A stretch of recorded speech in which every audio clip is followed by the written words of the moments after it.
Alright, so in 2022, I gotta be honest and say I've listened to a lot more R&B than I usually do. I tend to slag off on R&B a lot of the times. I think in recent years it's become a lot more generic. In 2022, I've kind of made it my personal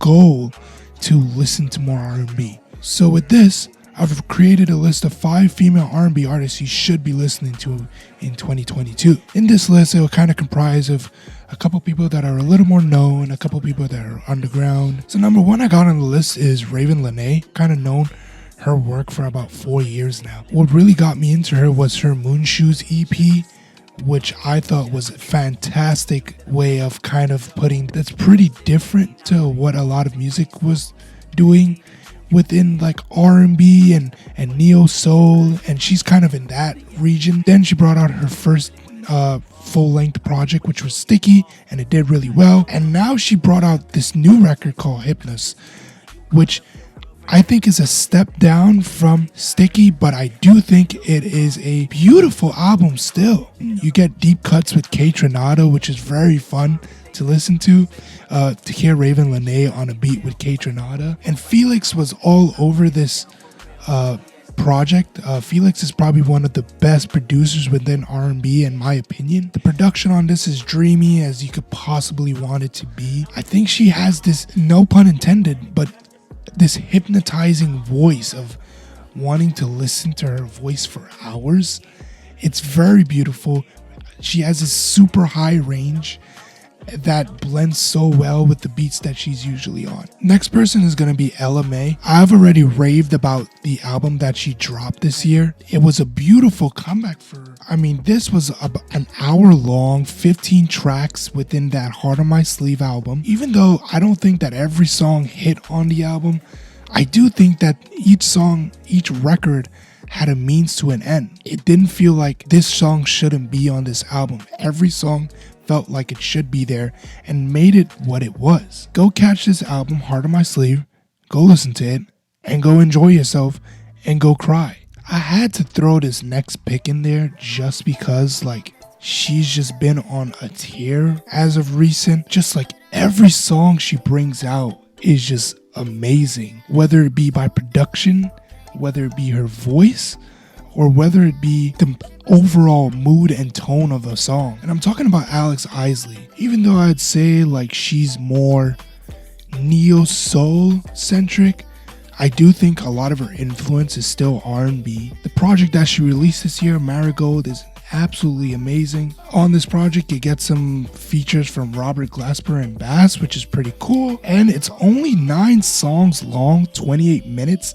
So this is like a breeze to go through. And Alex Isley isn't really new to music. I mean, she had her first album back in 2012. She just has this seasoned sound. To one of the most seasoned veterans within the R&B neo-soul community, to one of the newer ones with the more raw sound, Maisha. Maisha to me is this talented artist that is able to just throw things to the wall and see how it works. But her last project, Smoke and Mirrors, is just this, let me see how many different types of R&B I can throw into the wall and make an album out of it, which on a given day I probably wouldn't like, but I was still kind of drawn to her because of how many different ways she was able to kind of see what works for her. And I think that's gonna be the thing if you're gonna get into Miiesha, is that you're gonna go along the ride of knowing what works for Miiesha, because she doesn't know as of yet.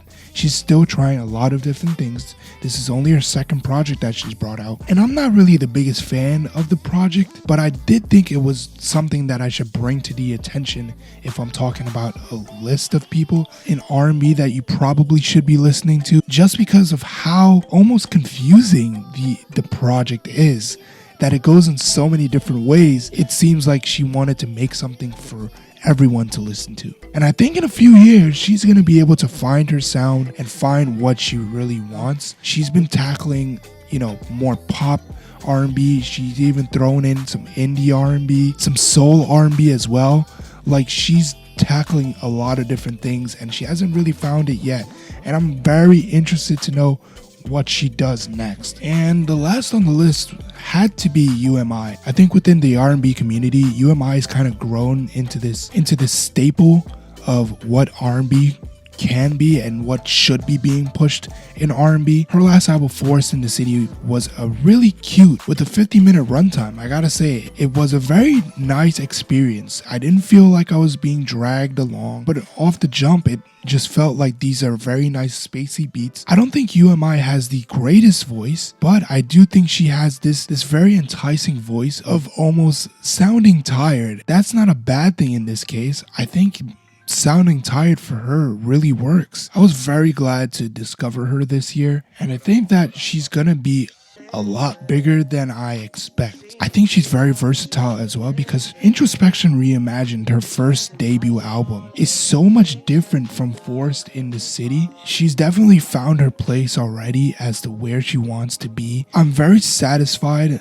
as to where R&B is going, especially these 5, because I feel like they're all showing me something more than, and this is no slight on her, Summer Walker, who I thought didn't really have a great album last year. Not that R&B is in a terrible position. Like, I still think like SZA is great. Still think that Doja can still give you a really good cut. This is a list of 5 female R&B artists you should be listening to in 2022. Give me your thoughts on these 5. And if you know any more, leave a comment down below. And I'll definitely take a listen to them if I have not listened to them already.